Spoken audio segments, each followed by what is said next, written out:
السلام عليكم خوتي، مرحبا بكم في قناة أمين فود اس في. اليوم راح نتكلموا على ريان أيت نوري وأخبار تنقله إلى مانشستر سيتي. الصفقة تمت. ريان أيت نوري يوقع لمدة 5 سنوات مع مانشستر سيتي مقابل 40 مليون يورو. مبروك لريان أيت نوري، وإن شاء الله مستقبل زاهر، والموسم القادم إن شاء الله رانا معاك في اليوتيوب دائما ننقل الأخبار الحصرية إن شاء الله. فرحنا بركة ريان أيت نوري، الأخبار أنا معك دائما، نتبعوك دائما، سيبورتيوك. حسم مانشستر سيتي صفقة التعاقد مع الجزائري ريان أيت نوري مدافع وولفرهامبتون إنجليزي. خلاص وولفرهامبتون هذه تهنينا منها، وحتى الاسم تاع الفريق وولفرهامبتون إذا كان واحد يغلط كيما صارت اللاعب المنتخب الوطني في خانة الهداف غلط قال وفواتهم. المهم دار غلطة شغل سرع، لقى الفريق الاسم تاعو صعيب، غادي دوك يولي ينطق مانشستر سيتي يجيه سهل. في إضافة مميزة لكتيبة بيب غوارديولا قبل خوض منافسات كأس العالم للأندية.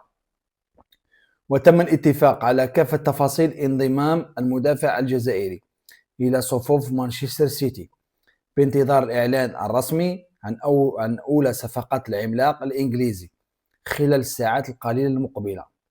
وصل أيت نوري أمس السبت بالفعل لمدينة مانشستر سيتي، حيث خضع للفحوص الطبية مع ناديه الجديد بانتظار الإعلان عن الصفقة الجديدة وتحديد موعد تقديم النجم الجزائري إلى الجماهير.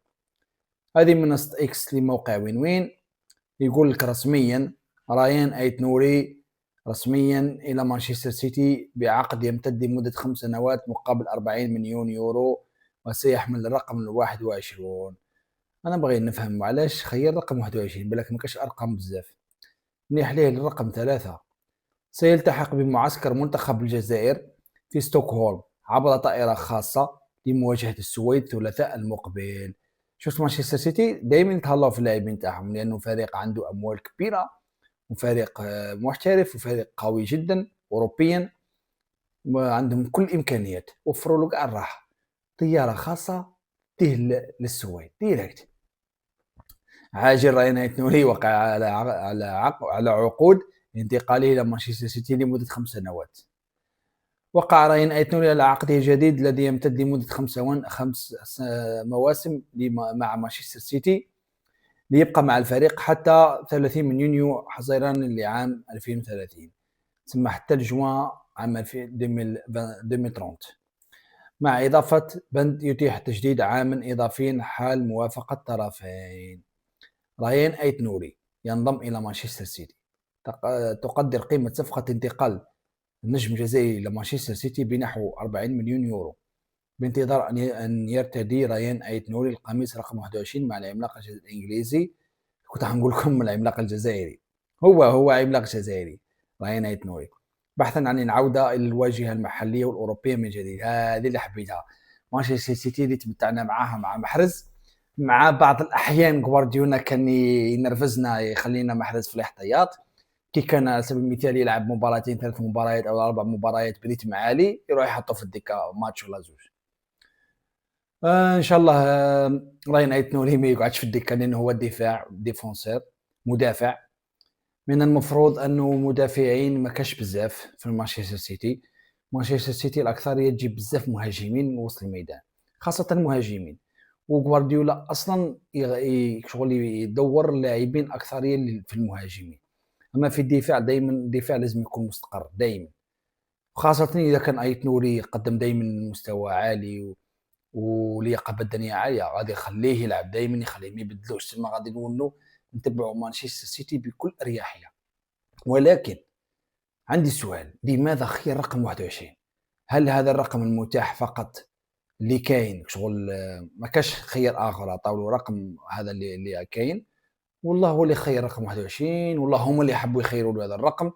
لأنه بالنسبة لي الرقم 3 هو أحسن رقم لريان أيت نوري. احنا نتمناو إن شاء الله يا ربي يكون مليح. وخصص مانشستر سيتي طائرة خاصة من أجل نقل النجم الجزائري إلى العاصمة السويدية ستوكهولم، تمهيدا للعودة إلى معسكر المنتخب الجزائري الذي يستعد الذي يستعد لمواجهة منتخب السويدي اللي راح يلعب اليوم والدين الثلاثاء المقبل وهو اليوم. وسبق لبعثة المنتخب الجزائري أن غادرت اليوم الأحد صوب العاصمة ستوكهولم البارح اللي راحوا تحضيرا لودية السويد الذي قد تشهد الظهور الأول لأيت نوري مع الخضر بعد توقيعه مع مانشستر سيتي. بعد هذا الفيديو راح ندير لكم فيديو آخر تصريح راين أيت نوري في ستوكهولم. ومن المتوقع أن يخوض المدافع الجزائري البالغ من العمر 24 عاما أولى مبارياته مع مانشستر سيتي في 18 من يونيو حزيران الجاري، حينما يلتقي الوداد الرياضي المغربي الوداد المغربي المغرب ضمن منافسات المجموعة السابعة لتشكل صفقة انضمامه ورقة رابحة في تشكيلة المدرب الإسباني بيب غوارديولا خلال الموسم الرياضي الجديد لسنة 2025-2026. جدير بالذكر أن رايان أيت نوري انضم إلى صفوف وولفرهامبتون عام 2021 قادما من أونجي الفرنسي مقابل 11 مليون يورو ليخوض منذ ذلك الوقت مع نادي إنجليزي 157 مواجهة عبر مختلف المنافسات، أحرز خلالها 12 هدفا وقدم 19 تمريرة حاسمة. الله يبارك، أرقام مليحة لأنه مدافع. واش حبيت نقول لكم أعزائي المشاهدين، أنا راني متوقع 100% بلي راين أيت نوري راح يتألق مع مانشستر سيتي. لماذا؟ لأن راين أيت نوري كان يلعب مع وولفرهامبتون وكان يلعب في الدوري الإنجليزي الممتاز ولعب كونتر مانشستر سيتي وبانت القدرة تاعو مع الفرق الكبار، وأيضا ما راش يلقى صعوبة في التأقلم في هذا الدوري الإنجليزي لأنه يلعب فيه. مانشستر سيتي دائما تلقى لاعبين خلينا نروحوا لجهة أخرى بعد نرجع لكم. هذا بيب غوارديولا هو عنده الحق نهار كي جاب راين أيت نوري لأنه يلعب في الدوري الإنجليزي الممتاز. لماذا؟ لأنه الصفقات نتاع مانشستر سيتي مع غوارديولا اللي جابهم هذو اللاعبين اللي جابهم خاصة خارج دوري الإنجليزي ما كانوش يمدوا المردود اللي حب غوارديولا يمدوه في مانشستر سيتي. على سبيل المثال اللاعب المصري مرموش اللي كان في انتراخت فرانكفورت جابوا للسيتي من الدوري الألماني إلى الدوري الإنجليزي، ما قدمش الأداء المطلوب، ما قدمش اللمسة نتاعو، ما ساهمش في الفريق في تحقيق الانتصارات الكبيرة في تحقيق المركز الثاني أو المركز الأول. على سبيل المثال أيضا دوغو هذاك اللاعب الفرنسي جاء من الدوري الفرنسي حتى هو ما قدمش الأداء القوي، ما كملش. شوف أي لاعب مانشستر سيتي تجيبه من الدوري آخر خاصة في الموسم الأول تاعو يجي الدوري الإنجليزي ما هوش راح يقدم الأداء القوي، ممكن راح يقدم الأداء القوي بعد 2 أو 3 سنين. لماذا؟ لأنه راح يتأقلم مع الدوري الإنجليزي وراح يعرف طريقة اللعب تاعو وكيفية التفكير في هذا الدوري والقوة البدنية ليه. وبعدين هو راح يفيق ومن بعد يكون عنده النضج، يولي عنده النضج تكتيكي، ومع مانشستر سيتي تزيد تعاود تطوروا بدنيا راح يكون مليح ويكون واجد، ولكن مش في الموسم الأول.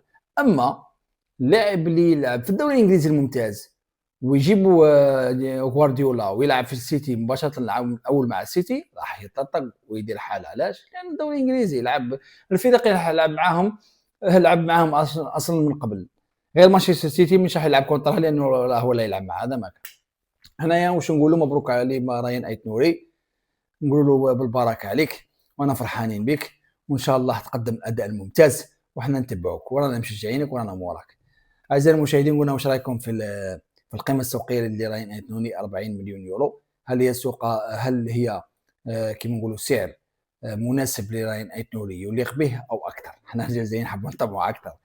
المهم واش نقول لكم أعزائي المشاهدين، شكرا لكم على المشاهدة، ديروا لنا تعليق وديروا لنا لايك ونلقاكم فيديو قادم إن شاء الله. سلام.